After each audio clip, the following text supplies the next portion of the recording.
అసలు ఇయన్నీ ఏమీ చేయకుండా కొన్ని కోట్ల మంది హాయిగా బతుకుతున్నారు కదా! మరి ఎందుకు ఇది చేయడం వల్ల ఏంటి చక్కని ఉపయోగం? మాట. మరి వాళ్ళకేమి నష్టం ఉంది? వాళ్ళు బానే అందుకే ఏం ఉన్నారు కదా! చెప్పారంటే, హ్మ్.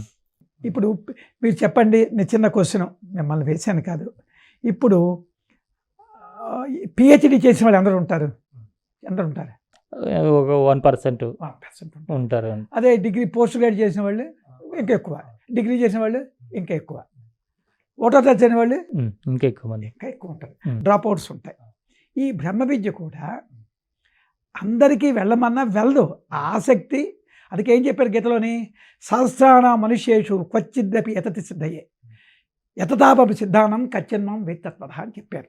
వేల కొద్ది మనుషుల్లో ఆసక్తి ఉన్నవాడికి అది చెప్పగలను నేను. వాళ్ళు కొద్దిమంది తయారవుతారు. అయితే మిగతా వాళ్ళ గతి ఏంటని ప్రశ్న వేయచ్చు మీరు. అంతే కదా? అంతే ఒకరు కదా వెళ్తే మరి. మరి మిగతా వాడంటే చెడిపోరు. ఎప్పుడైతే కరెక్ట్ రూట్లో బస్సు మీద ఎక్కిపోయారో, మీరు మా విశాఖపట్నం రావాలి, కరెక్ట్ బస్సు ఎక్కారు, కానీ మధ్యలోని స్టేషన్లో దిగిపోయారు అనుకోండి, దిగిపోయారు, కొంతవరకు ప్రయాణం చేశారు, దిగిపోయారు, అదే మరో జన్మ. ఆ జన్మ కూడా ఏమవుతుంది, కొంత డిస్టెన్స్ తగ్గింది కదా మీకు కంటిన్యూ అయిపోతున్నది. అక్కడి నుంచి నెక్స్ట్ విశాఖపట్నం వచ్చారు, అక్కడ దిగిపోయారు, విశాఖపట్నం బీచ్ కట్ట బాగుందని మర్చిపోయారు, మళ్ళీ గురువులు వస్తారు మీ దగ్గరికి, అప్పుడు తీసుకెళ్తారు ఆశ్రమానికి. అదే మోక్షం. అంచేత మనం ఏంటంటే ఇది గ్రాడ్యువల్గా స్టెప్ బై స్టెప్ వెళ్తుంది. అయితే ఏమిటి అక్కడ మీరు అడిగింది, వాళ్ళకు కూడా గీతలో చెప్పారు, శుచీనాం శ్రీమతాంగై యోగ పృష్ఠోభి జయతే అథవా యోగకులైన భవతి ధీమతాం ఏతద్య దుర్లభతరం జన్మ ఇది దృశ్యం. అంటే ఏమిటి, మనకు హామీ ఇచ్చారు, నమ్మాలి కదా. శుచిమంతుల ఇంటి కానీ శ్రీమంతుల ఇంటి కానీ పుడతట్టుబడి మధ్యలోని బ్రేక్ అయితే, అంటే మీ తాలూకా దృష్టి ఎప్పుడు ఎక్కడ ఉండాలి, ఫస్ట్ క్లాస్ మీద ఉంటే థర్డ్ క్లాస్లో వస్తుంది. అందుకు బ్రహ్మ విద్య అందరికీ అవసరం. అర్థమైందా? దీనిలో కష్టం ఉంటే మనం వెళ్ళలేం. అంటే మన ఏం ఎక్కడ ఉండాలి, నా నిజ స్వరూపాన్ని, అదే పూర్వకాలం మన భారతీయ సంప్రదాయమే అదే మన సనాతన ధర్మం. సనాతన ధర్మం అంటే ఏం చెప్తున్నారు, రియల్గా యూ హ్యావ్ టు నో, సనాతనంగా ఉండేది పరమాత్ముడే, అంతకు మించి ఎవరు లేరు కదండి, ఉన్నది అతనే కదా, మీరు లేరు నేను లేము. ఆ పరమాత్ముడిని వెళ్ళడానికి మార్గమే మన హిందూ తాలూకా కల్చరల్లా అలాగే ఏర్పడింది, ఈ పూజలు. కానీ లింక్ చేసిన వాళ్ళు లేకపోతే ఏమవుతుంది, ముక్కలు అయిపోయింది.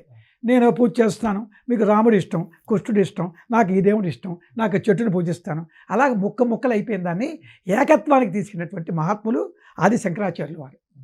ఇప్పుడు అలా ఎవరికి వాళ్ళు పూజ చేసుకుంటూ వచ్చే నష్టం ఏంటి? పూజ ఎవరికి నష్టం లేదు.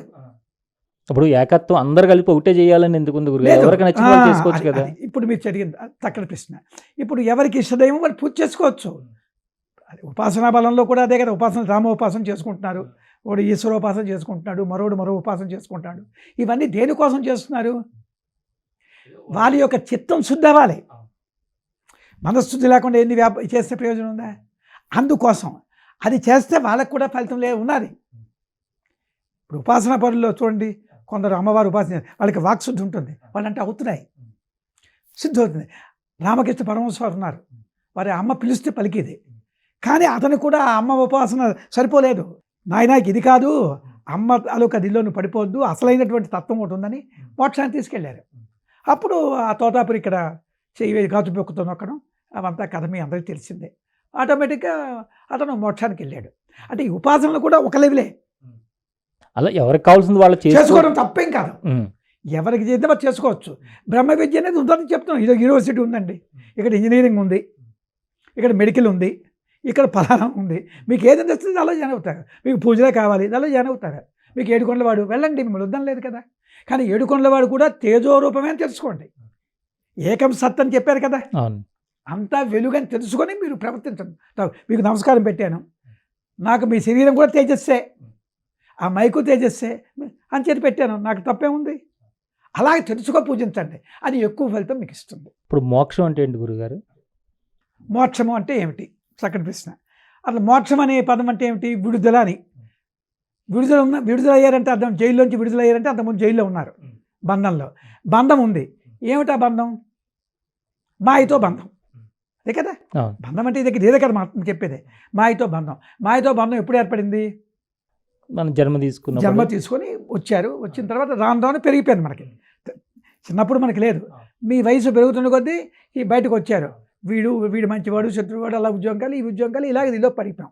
అది పడిపోవడం ఉద్యోగం చేయడం తప్పని లేదు. దానిలో ఏమైంది, మీ తాలూకు ఎనర్జీ తగ్గిపోయింది. బాహ్యంలో వెళ్తుంటే ఎనర్జీ తగ్గిపోతుంది కదా, అలా చూస్తున్నారు, మాట్లాడుతున్నారు. అయితే తగ్గిపోయిన దానికి మళ్ళీ మీరు పెంచుకోవడానికి ప్రయత్నం చేశారా? ఏం లేదు. సెల్ ఫోన్ ఉన్నారంటే డిశ్చార్జ్ అవ్వని ఏం చేస్తున్నారు మీరు? ఏం చేస్తున్నారు? ఛార్జింగ్ పెడుతున్నారా? మీ కారు కొన్నారు, కొత్త కారు, దానికి ఏం చేస్తున్నారు మీరు? సర్వీసింగ్ చేస్తున్నారు. సర్వీసింగ్ దేనికి చేస్తున్నారు? ఎక్కువ లైఫ్ రావడానికి. ఈ బాడీ పార్ట్స్ చేశారు. కానీ దానికి ఇంజిన్ చేయాలంటే ఏం చేయాలి? ఇంజిన్ ఆపి చేయాలి, అంతే కదా. ఇంజిన్ చేయాలంటే ఇంజిన్ ఆన్లో ఉంటే చేయలేరు. అదే ఈ హ్యూమన్ బాడీ ఇంజిన్ ఆన్లోని ఉంటుండగే చేయాలి. దీనికి ఆపేస్తే పని అయిపోయింది పని. అంటే ప్రాణశక్తి ఉంటుండగే దీన్ని బాగు చేసుకోవాలి. అల్లదో ఆ ఇంజిన్, కారు ఇంజిన్ ఏం చేయాలి? ఆపి బాగు చేయాలి. అంటే ప్రాణం ఉండగే దీపం ఉండగా, దీపం అంటే ప్రాణం. ఇల్లు చక్కబెట్టాలి. ఇల్లు చక్కబెట్టేవాడు డబ్బులు సంపాదించడం కాదు, ఈ లోపల ఉండేటువంటి ప్రాణం ఉండగా మీ నిజస్వరూపమైన ఆత్మని, మీ తేజోరూపాన్ని తెలుసుకోవడానికి ప్రయత్నం చేయాలి. అంటే మోక్షం అంటే, మోక్షం అంటే ఆ తేజోరూపం తెలుసుకోవడమే మోక్షం. జన్మరాహిత్యం అంటేనే మోక్షమా గురుగారు? అంతే. జన్మరాహిత్యం అంటే, జన్మ అంటే ఎవరికి? జీవుడు. ఈ జీవుడు ఎక్కడ అనుకుంటున్నాడు? మీరు మనం ఏమనుకుంటున్నాం? ఇక్కడ నేను పుట్టాను, ఇది నా భార్య, ఇల్లు, వీళ్ళతోనే మనం గెంతుతున్నాం పుట్టిన మొదలు. అంటే అర్థమేంటి? మీ తాలూకా శక్తి ఈ పాంచభౌతికమైనటువంటి ఈ సృష్టిలో ఉండేటువంటి భార్య, బిడ్డ, ఇల్లు, వాకలి, దీనికి ఇలా సున్నా, ఒక చిన్న సున్నా పెట్టుకున్నారు. భగవంతుడు అతనికి సర్కంఫరెన్స్ లేదు, అతనికి అవధులు లేవు, ఆయన అవధులు లేవు. ఇక్కడ మనకి సెంటర్ ఉంది. అంటే God has God centre everywhere without circumference, that is God. ఇప్పుడు మనము సున్నా చుట్టుకున్నాం, మీరు సున్నా, నేను నా భార్య, నా ఇల్లు, వాకలి, ఇతని భార్య, ఇల్లు, వాకలి, దీనిలోనే గెంతుతున్నాం, అంతే కదా. ఇప్పుడు దీనిలోంచి మీకుండే సర్కంఫరెన్స్ చెరిపియాలి. ఏంటో సర్కంఫరెన్స్? నా భార్య, నా కొడుకు, నా ఇల్లు, ఇవి చెరిపియాలంటే లేకుండా చేసుకోమని కాదు. వాళ్ళు కూడా నీ భార్య ఒక తేజోరూపం. ఆవిడ భగవంతుడు అప్పచెప్పాడు నీకు ఆ విధంగా కాఫీ టిఫిన్ నీ సేవ చేయడానికి. ఆ పిల్లలు కూడా తేజస్వరూపం, వాళ్ళు వచ్చారు. అంచేది ఏం చేయాలి? మీ భావన ఎలా ఉండాలి, వాళ్ళ భావన ఎలా ఉండవండి. తేజోరూపంగా వెళ్ళాలి. తేజోరూపంగా వెళ్ళాలంటే మీకు ఏం చేయాలి? ముందు మీరు ఐషడ్ వర్గాలు వదలాలి. ఇంట్లోకి వెళ్ళి ఫైర్ అయిపోవడం, కొడుకు మాట్లాడితే కోపం చేయడం ఎప్పుడు ఉంటుంది మీకు? మీకు కోపం వచ్చిందంటే అర్థం ఏంటి? మీకు మెటీరియల్ భావన ఎక్కువ ఉంటేనే కోపాలు. ఏదో ఓడిపోవాలి, ఇది ఇంకా మీద కొడిపోవాలి, మీరెందుకు? అప్పుడు ఏమవుతుంది? అడ్లు వస్తాయి, కోపాలు వస్తాయి, చిరాకులు వస్తాయి. అదే మీరు ఉన్నతమైన భావంతో ఉన్న భగవంతుడు నాకేమిస్తుంది ఇచ్చాడు అనుకోండి, God will give you everything. జీవితంలో ఎవరైనా ఇప్పుడు సక్సెస్ అయ్యి ఉన్నతమైన పదవులు పొందాలనుకున్న వాళ్ళు, నాకు వచ్చిందే చాలని కూర్చుంటే అవే వచ్చేస్తాయి గురుగారు. వస్తాయి. ఎలా వస్తాయి? వచ్చిందే వస్తాయంటే ఇప్పుడు నీకు వచ్చినవి ఎలా వచ్చాయి అది తెలియాలి కదా. ఇప్పుడు నీకు ఎందుకు వచ్చాయంటే పూర్వజన్మ పుణ్యం అంటున్నాం, అదే కదా మనం అనుకున్నవి. అదే పుణ్యం అంటే ఏమిటి? సత్కర్మలు. ఈ సత్కర్మలు చేసాం. ఎవరు చేస్తున్నారు? మనస్సే కదా. మనస్సు అనేది కొంచెం ఎనర్జీ పెరిగింది, సింపుల్గా చెప్పాలంటే.